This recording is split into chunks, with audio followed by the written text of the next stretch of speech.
Jeffrey Epstein may be dead, but this story isn't. A shocking new report from the New York Times sheds light on the connection between Microsoft founder Bill Gates and the late Jeffrey Epstein. After Gates' name came up in connection with Epstein and MIT Media Lab, Gates gave a statement to the Wall Street Journal where he insisted he did not have any business relationship or friendship with Epstein. But new reporting from the New York Times outlines numerous meetings between Gates and Epstein and a conversation with Bill and Melinda Gates' foundation, a connection between their foundation and J.P. Morgan to set up a charitable fund that would financially benefit Epstein. You know what I want to know? Why? Joining me now, one of the New York Times reporters from this story, James B. Stewart, who is also the author of a new book I highly recommend, Deep State: Trump, the FBI, and the Rule of Law.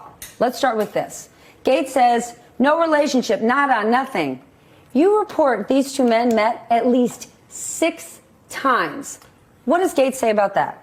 Well, I believe that there were more, and he and his spokespeople would not say how many in total they actually met. But this included visits to the mansion, seeing each other in Seattle, flying on Epstein's plane, when we all know Bill Gates has his own $40 million plane.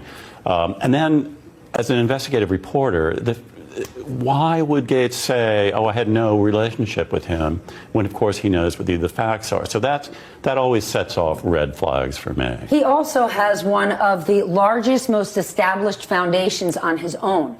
Yes. Why would they ever set up a charitable trust benefiting Jeffrey Epstein? Well, what's the explanation? Not only does he have the world's largest charitable foundation, but one of their primary missions is to help young women in underprivileged countries. Jeffrey Epstein was preying on young women from Eastern Europe, from South Africa, luring them into his web. And it's the antithesis of what the Gates Foundation stands for. And by the way, there were Gates Foundation employees who were horrified when they realized what Jeffrey Epstein had done and was saying, we don't want to have anything to do with this, and yet the project went on. And what is the Gates explanation for this? That it was all about philanthropy, that Bill Gates just wanted to find new sources of money. But when you went and met with Jeffrey Epstein a year and a half ago, I read your piece, you knew straight out of the gate something didn't add up. It smelled foul. Bill Gates didn't notice that? One of the smartest guys in the world. I mean, he's a registered sex offender, and after I rang the doorbell, it opens, and there is a beautiful young woman standing there who I didn't think was 16, but she could have been, 19 or something, and I thought,